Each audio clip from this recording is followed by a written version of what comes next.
Now, we talked about Origen, who was the 2nd century church father, lived at the end of the 2nd century, and he talks about the ministry of Yeshua being 1 year, and then he says other statements which make it clear he does not have John 6:4 in his gospel at that time.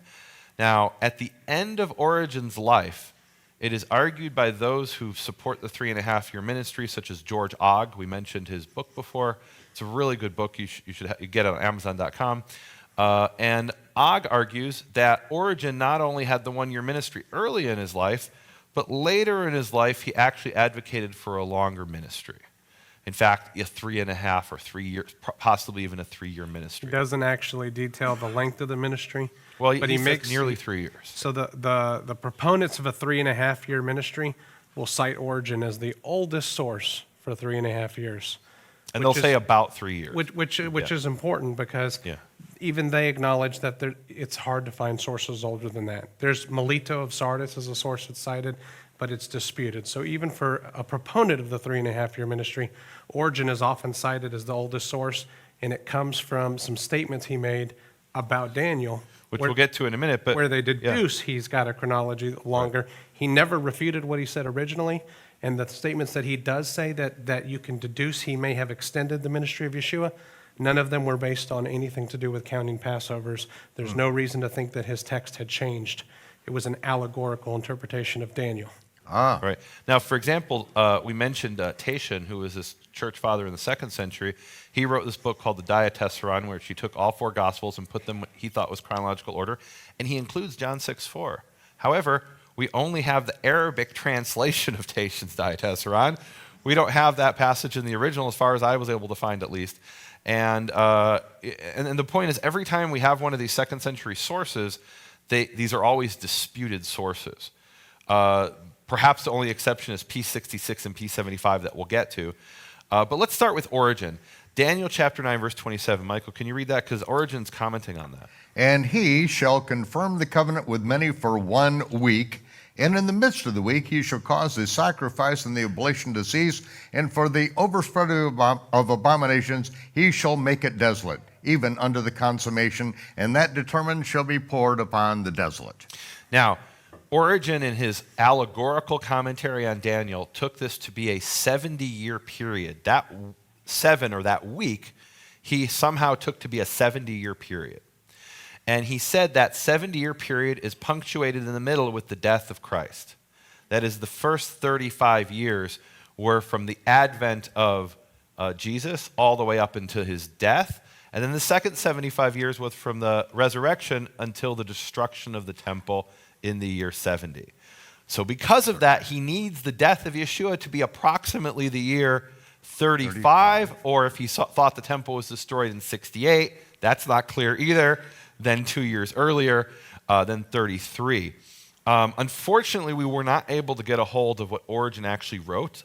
This has survived, as far as we can tell, in Latin, and we were not able to get a hold of the Latin text. We didn't get it. I mean, we did the best we could. We were dealing with these databases. And look, this is an ongoing project, people. We actually are going to continue this study after this teaching. John's goal is to look at every single manuscript that exists and to see if it has John 6:4 or not. And he actually wants you to contact him. He has an email, which he got, which is john64@gmail.com. But it's the number 6. Everything else is spelled out. And he's going to continue this project. I'm going to help him as well. We're going to continue, and we're going to find out how many manuscripts actually really have John 6:4 and how many don't. We're going to show you what we know today. Everything we're saying is just based on what we know today, and that could change. And beyond the Greek, the Old Latin, there's other languages that have preserved the manuscripts, not just the Greek manuscripts. We might find out there's all kinds of languages where John 6:4 is missing. We already know of one, but we're not going to share that today. We don't have time to get to that. So Origen on Daniel 9:27 has this allegorical interpretation which breaks up the 7 into 70 years, which is 35 and 35. And it's inferred from that, to the best that we can tell, that he takes Yeshua's ministry to be about 3 years. And there's a second statement where he also seems to indicate that later in his life. These were books that were written towards the end of Origen's life. And so he may be the first one who has a ministry that's about 3 years. And he's already in the 2nd century. So that is not 100% clear, but it does seem, from what we've seen, that seems to be the case. The first one we know for sure that has a 3.5-year ministry, indisputably, is Eusebius of Caesarea, who lived from 260 to 340 approximately. Eusebius is famous from the Council of Nicaea in 325, where he was one of the main spokesmen, and he was also the court historian of Constantine. Tell us a little bit about Eusebius. Well, I think Eusebius is the one figure that we know most about. He was a student of Pamphilus, and Pamphilus was a student of Origen. So he's a disciple of Origen's disciple. And as relates to this allegorical interpretation of Daniel that Eusebius comments on, there's a relationship between what he says and what Origen said. It's important to note that Pamphilus, he wrote an apology for Origen after Origen died.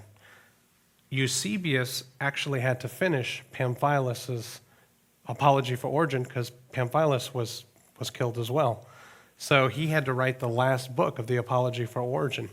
In Pamphilus's apology for Origen, he quotes the same thing that Origen wrote in First Principles about the one-year ministry. So Origen, even though he had this allegorical interpretation, his disciples still took away the idea of a one-year ministry and continued to write on the one-year ministry and even defended it in their works. And remember, if there's a one-year ministry, you can't have John 6:4 in the gospel. So Eusebius, his interpretation, and Nehemia is going to show the slide, but his interpretation is connected to Origen's interpretation. Origen looked at the week of Daniel, and he wanted to fill that week out with years in between the advent of Yeshua and the destruction of the temple. He wanted 35 and 35. He wanted to split the week, and Eusebius does something similar to what Origen does. Now, before we get to Eusebius's explanation of the length of the full 3.5 years, let's see how he explains John. Because we already brought a quote from Eusebius, which says that Matthew, Mark, and Luke were 1 year. So how could John be 3.5? The Gospel of John be 3.5 years? So here's what he says. This is Eusebius. The 3 Gospels already mentioned having come into the hands of all and into John's too. So that's really interesting. Eusebius is writing this book called The Church History. He's the first one really to do this. And a lot of what we know about the early period of the church comes from Eusebius. Now, that's a good thing. There's also a danger in there because Eusebius chose only to share what he thought was appropriate to share. There are all kinds of things Eusebius didn't tell you about because he either didn't think they were relevant or he thought they were maybe even from his perspective heretical. Like where are all these Jewish believers in Yeshua who are keeping the Torah? Eusebius doesn't tell you a whole lot about that. He tells you about Papias. I've talked in my teaching the Hebrew Yeshua versus the Greek Jesus. I quote Papias. What I'm really quoting is Eusebius quoting Papias. A lot of these books were destroyed, and our only remnant of them comes from Eusebius' church history. So it's a very important book for understanding the first 3 centuries after Yeshua. He says the 3 Gospels already mentioned having come into the hands of all and into John's too. So according to Eusebius' information, John read Matthew, Mark, and Luke. It's incredible because the way it's presented in secular scholarship is Luke was written for one church and Matthew was written for another, and a third church had John, and the people who read John didn't know about Luke. That's not how Eusebius presents it. They say that John accepted them and bore witness to their truthfulness, but that there was lacking in them an account of the deeds done by Christ at the beginning of his ministry. So in other words, there was a part of the ministry that John had to fill in the blanks, and everything that's not in Matthew, Mark, and Luke, but is in John, let's say other than the last few days, right? That's obviously at the end. Everything else is before Matthew, Mark, and Luke. He goes on, John accordingly in his gospel records the deeds of Christ, which were performed before John the Baptist was cast into prison. But the other 3 evangelists mention the events which happened after that time. This is according to Eusebius. Now, we're not saying we agree with this, but it shows you, in a sense, how forced Eusebius' position is. He's got to fit every event in John that's not in Matthew, Mark, and Luke into before the 1-year ministry, which he acknowledges. Now, the whole period of our Savior's teaching and working of miracles is said to have been 3.5 years, which is half a week. So where is he getting the half a week? John 9:27. So his teacher's teacher, as well as his teacher, took John 9:27 allegorically, meaning Origen took that allegorically as 70 years. He says, no, a week is 7 years, not 70 years. And half of that week is the teaching of Yeshua on earth before the crucifixion.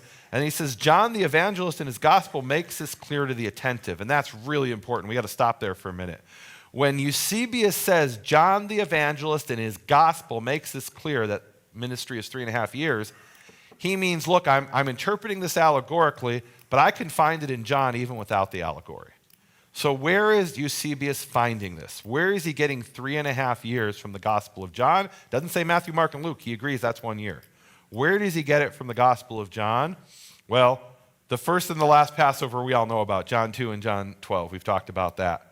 John 5, he evidently took to be, the unnamed feast, he took to be a Passover, and he must have had John 6:4 as a Passover. That's what he's referring to when he says John makes this clear to the attentive, right? It's not explicit, but you can turn John 5, the unnamed feast, into a Passover, and then you get 3 years and change. That's where he's getting it from. Okay, is that clear? Mm-hmm. Everybody's agreeing on this? All right. Goes on. This is Eusebius. 1 week of years, therefore, would be represented by the whole period of his association with the apostles, both the time before his passion, meaning the crucifixion, and the time after his resurrection. Did you hear what he just said? Let's finish. For it is written that before his passion he showed himself for the space of 3.5 years. Where is that written? In John, if you take John 5, the unnamed feast, to be a Passover, and John 6:4 is another Passover, then you get 3 years and change. That's what he means, for it is written. Let's see. The space of 3.5 years to his disciples and also those who were not his disciples.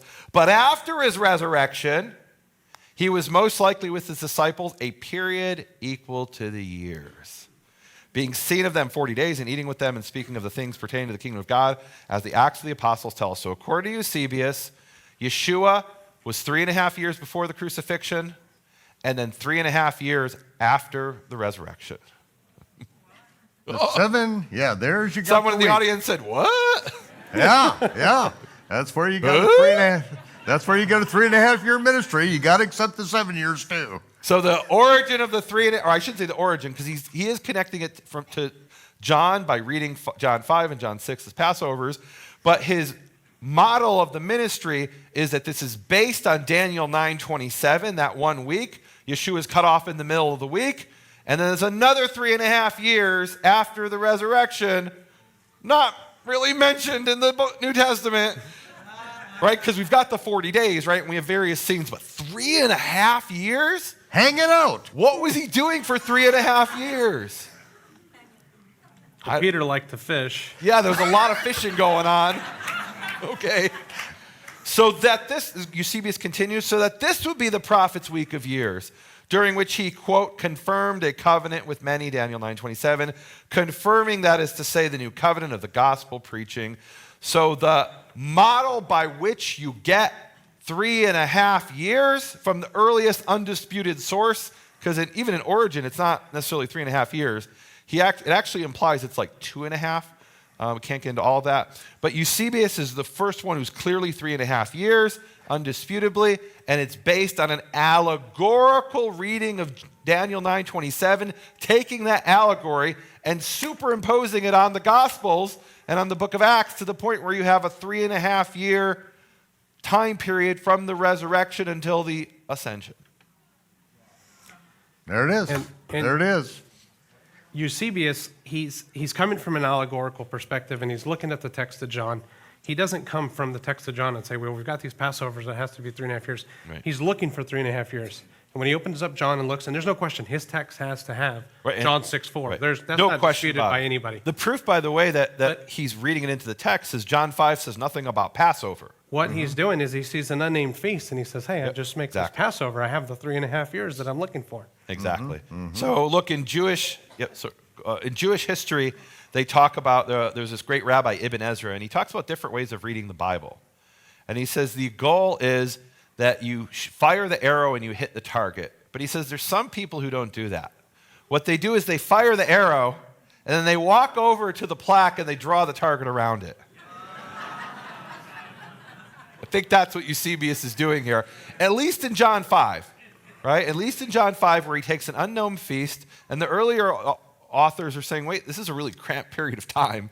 Like there's really 6 months or a year between like, the end of chapter 4, the beginning of chapter 5. Like really, is that much time? It doesn't sound like that. But that's how he reads it, because he wants to get to the 7 years of Daniel 9:27 and see this as a model of the ministry of Yeshua.